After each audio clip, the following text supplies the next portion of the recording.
اعوذ باللہ من الشیطان الرجیم بسم اللہ الرحمن الرحیم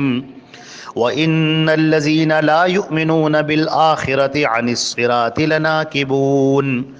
وَلَوْ رَحِمْنَاهُمْ وَكَشَفْنَا مَا بِهِمْ مِنْ ضُرٍّ لَلَجُّوا فِي طُغْيَانِهِمْ يَعْمَهُونَ۔ یہ سورہ مومنون کی آیت نمبر 74 اور 75 ہے، 74 اور 75، اور ترجمہ ان دونوں آیتوں کا یہ ہے: اور بے شک وہ لوگ جو آخرت پر ایمان نہیں لاتے ہیں وہ سیدھے راستے سے بھٹکے ہوئے ہیں، اور اگر ہم ان پر رحم کریں اور اگر ان کی پریشانیوں کو دور کر دیں تو بھی وہ اپنی سرکشی کے اندر اسی طرح بھٹکتے رہیں گے۔ حضرات گرامی، یہ جو اوپر سے جو تذکرہ چل رہا تھا، جہاں پر اللہ رب العزت نے یہ بات ارشاد فرمائی تھی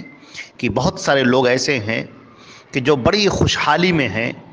اور انتہائی درجے کی ان کو دولت، اطمینان، سکون میسر ہے، عہدہ اور منصب میسر ہے، اور بڑی خوشحال زندگی وہ گزار رہے ہیں، اور پھر جب ان تک حق بات پہنچائی جاتی ہے تو وہ کہتے ہیں کہ ہمیں دیکھو، ہم تو بڑے خوشحال ہیں، ہمارے اوپر تو کوئی پریشانی نہیں ہے، ہم تو بہت ہی مزے میں رہ رہے ہیں۔ تو اگر ہم غلط کام کر رہے ہوتے اور اگر اللہ ہم سے ناراض ہوتا تو ہم کو یہ سب چیزیں کیوں دیتا؟ چنانچہ اللہ رب العزت نے ارشاد فرمایا کہ یہ تمہاری آزمائش کے لیے ہے، ہم تمہیں یہ اس لیے دولت دے رہے ہیں تاکہ ہم تمہارا رویہ،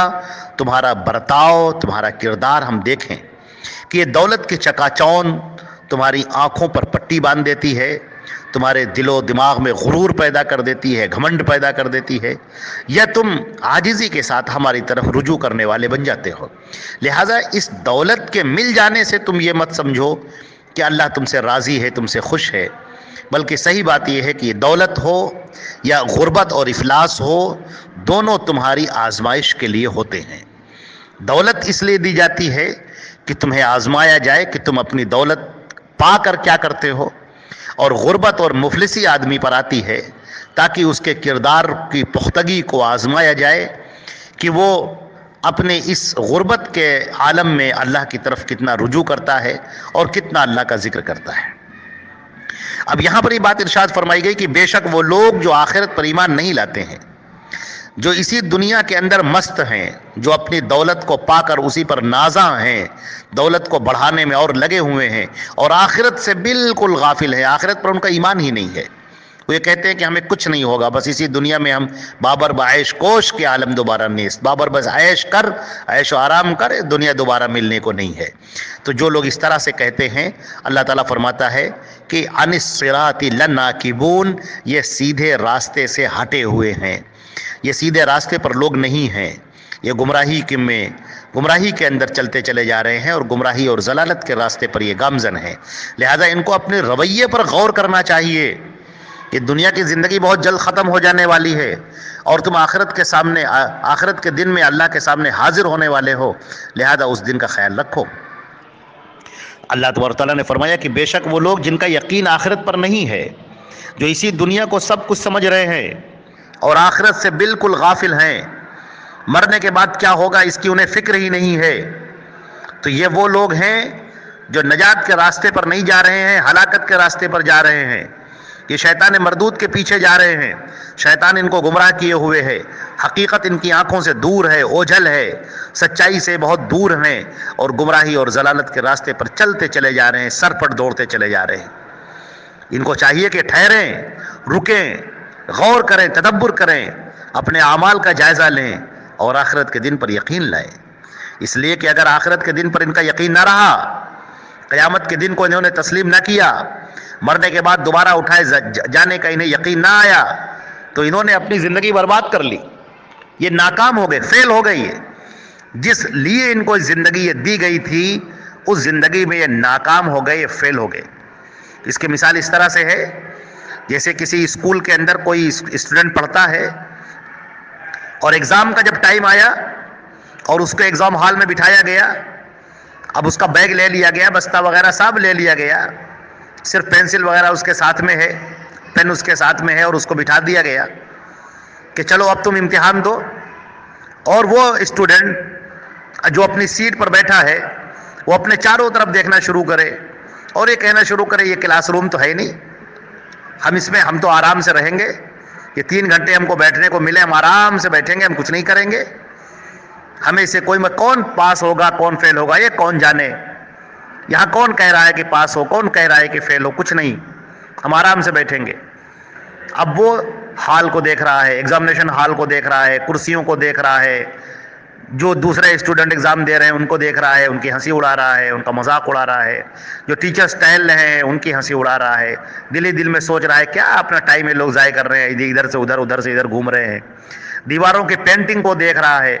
اور ان پینٹنگ کی کبھی وہ تعریف کرتا ہے کہ بھائی یہ پینٹنگ بڑی اچھی ہے، اور کسی دوسرے کی برائی کرتا ہے کہ یہ پینٹنگ بڑی خراب لگی ہے، اور وہ کہہ رہا ہے کہ یہ پینٹنگ یہاں نہیں ہونی چاہیے، یہاں ہونی چاہیے، اور یہاں نہیں وہاں ہونی چاہیے، یہی سب وہ کر رہا ہے۔ تو وہ کیا کر رہا ہے؟ وہ اپنے وقت کو ضائع کر رہا ہے، یہ فضول قسم کی تنقیدیں کر رہا ہے کہ یہ پینٹنگ یہاں ہے، اس دیوار کا یہ کلر ہونا چاہیے، یہاں سے مٹی اکھڑی ہوئی ہے، یہاں سے پلاسٹر چھوٹا ہوا ہے، یہاں پر یہ قالین نہیں بچھی ہے، یہاں پر یہ کرسی نہیں ہے، یہ کرسی ٹوٹی ہے۔ وہ شکوے اور شکایت میں یا اپریسیشن میں، تعریف میں، ایگزام ہال کی تعریف میں، اس کے قمقموں کی تعریف میں، بجلی کی تعریف میں، راڈ کی تعریف میں اپنے ٹائم کو ضائع کر رہا ہے، لکھ نہیں رہا ہے کاغذ پر، کچھ نہیں لکھ رہا ہے، اور 3 گھنٹے جیسے پورے ہوتے ہیں اسے اٹھا کر اب باہر کر دیا جاتا ہے۔ اب وہ کہہ رہا ہے کہ ارے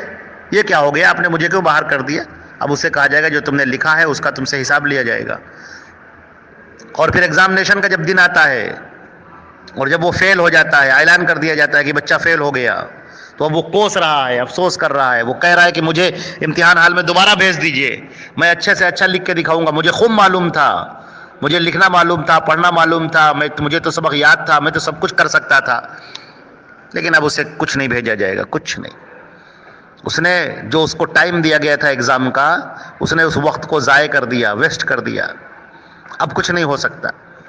اب اس کو سوائے افسوس کے اور تکلیف کے کچھ نہیں ہے۔ اب وہ افسوس کرے، ندامت کرے، اس کے ساتھی خوش خرم گھوم رہے ہیں، خوش ہو رہے ہیں، اگلے کلاس میں چلے گئے، اور وہ اپنے دوستوں سے منہ چھپاتا پھر رہا ہے، افسوس کر رہا ہے، دکھ کر رہا ہے، اور اپنے آپ پر افسوس کر رہا ہے کاش کہ میں نے امتحان کے اس وقت کو ضائع نہ کیا ہوتا۔ میرے بھائیوں، میرے دوستوں، میرے عزیزوں، میرے بھائیوں، یہی ہماری آپ کی زندگی ہے۔ یہ جو دنیا میں زندگی ملی ہوئی ہے، یہ ہم امتحان حال میں بیٹھے ہوئے ہیں، ایگزامینیشن حال میں بیٹھے ہوئے ہیں، ہم چاروں طرف دیکھتے ہیں، دوسروں پر تبصرہ کرتے ہیں، فلاں نے ایسا کیا، فلاں نے یوں کیا، اللہ ایسا کیوں کر رہا ہے، یوں کیوں کر رہا ہے، فلاں کے ساتھ ایسا کیوں ہو رہا ہے، اس کے ساتھ ویسا کیوں ہو رہا ہے۔ ہم اسی دنیا کے اندر اپنے وقت کو ضائع کیے دے رہے ہیں۔ تھوڑے بہت جو ہم کو لمحات ملتے ہیں اس سے ہم فائدہ اٹھاتے ہیں، اسی میں مست رہتے ہیں، خوش خرم رہتے ہیں۔ تھوڑی سی دولت مل گئی اسی پر مست ہو گئے، عہدہ مل گیا اسی پر مست ہو گئے، بڑے مکانات مل گئے اسی پر مست ہو گئے، دوستوں یاروں میں بیٹھ گئے، ٹھٹھے کر رہے ہیں، مذاق کر رہے ہیں، ہنسی کر رہے ہیں، اپنے وقت کو ضائع کیے ڈال لیں۔ یہ تو ہمارے پاس 2 چیزیں ہیں، یا تو ہم انجوائے کرتے ہیں اور یا تو ہم تنقید کرتے ہیں، برائیاں کرتے ہیں بیٹھ کے، ایسا کیوں ہو گیا بھائی، حالانکہ ہمیں کچھ لینا دینا نہیں ہے۔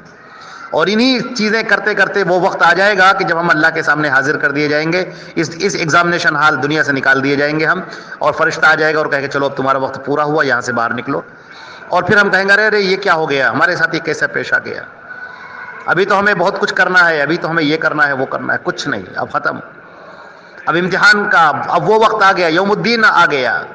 فیصلے سنانے کی گھڑی آ گئی۔ اللہ رب العزت اب فیصلہ سنا رہے ہیں سب کو۔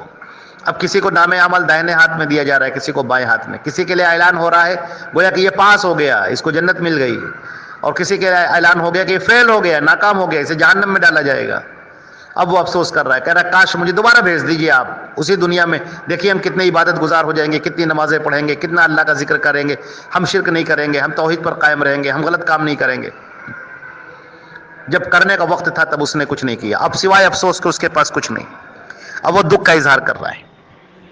چنانچہ ایسے لوگ ان کے بارے میں اللہ نے فرمایا کہ جو آخرت پر یقین نہیں رکھ رہے ہیں، یہ سیدھے راستے سے ہٹے ہوئے ہیں۔ اب اللہ تعالیٰ فرماتا ہے ان لوگوں کے بارے میں جن کے اوپر مصیبتیں آئیں، عذاب آیا، پریشانیاں آئیں،